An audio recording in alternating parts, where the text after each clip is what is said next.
What if I told you that there's a town in America that has been burning underground for over 60 years, and the government deliberately erased it from all maps to hide the truth? This isn't science fiction, this is the real story of Centralia, Pennsylvania, and how an entire community vanished from existence. In 1962, Centralia was a bustling town with over 1,400 residents. Families had lived there for generations. Children played in safe streets, and the local economy thrived on coal mining. But on May 27, 1962, everything changed forever when a routine trash-burning operation ignited an underground coal mine fire that would become America's longest-burning disaster. The fire started when town workers were hired to burn garbage in an abandoned strip mine pit. What nobody realized was that this pit connected to a massive network of coal mines running beneath the entire town.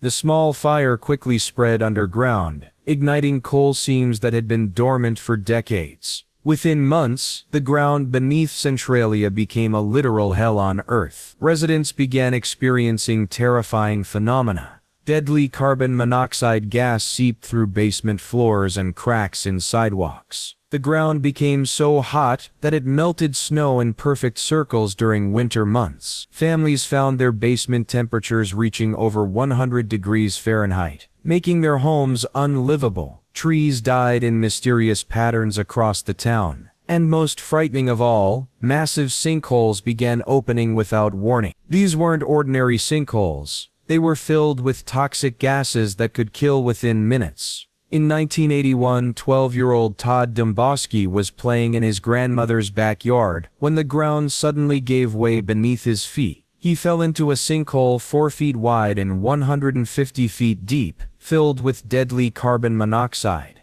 Only the quick action of his cousin, who pulled him out by his arms, saved his life. This incident briefly brought national attention to Centralia's nightmare. But instead of launching a massive rescue operation to save the town, the government chose a different path. They decided to make Centralia disappear entirely. Through eminent domain laws, federal authorities condemned every single building in town. Residents were forced to sell their homes for far below market value or face legal prosecution.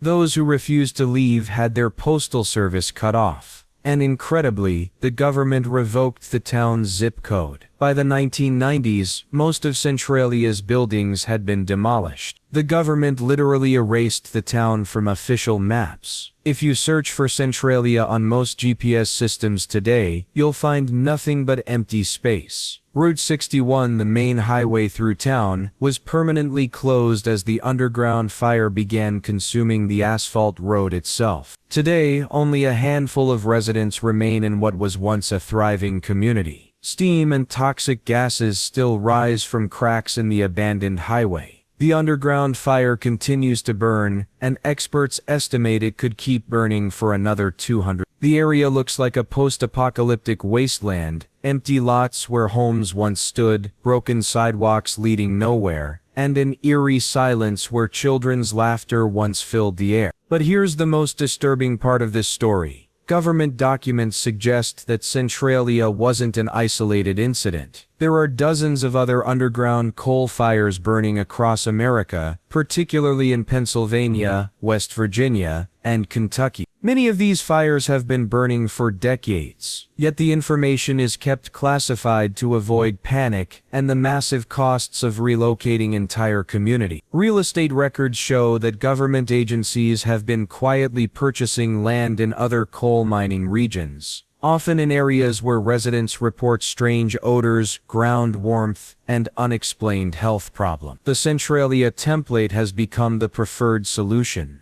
Instead of fighting the fires, it's cheaper to relocate people and erase communities from existence. The few remaining Centralia residents report that government officials still visit regularly to monitor air quality and ground temperatures, but they refuse to share their findings with the public. Visitors to the area are often discouraged or turned away by authorities who claim the land is too dangerous. Yet no comprehensive cleanup effort has ever been attempted. Perhaps most chilling is the realization that Centralia represents something larger about modern America. How quickly a community can be sacrificed when it becomes inconvenient or expensive to save. The people of Centralia didn't just lose their homes, they lost their history, their community, and their place on the map. Their story serves as a warning about what can happen when corporate interests and government bureaucracy value cost-effectiveness over human life. The underground fire beneath Centralia continues to burn today, an eternal reminder of a community that once existed but has been systematically erased from America's memory. Steam still rises from the ground where Main Street used to be, carrying with it the ghosts of a town that refused to be forgotten, even after being removed from every official record. This is the story they don't want you to know about the town that disappeared from America, and the uncomfortable questions it raises about how many other communities might be facing the same fate.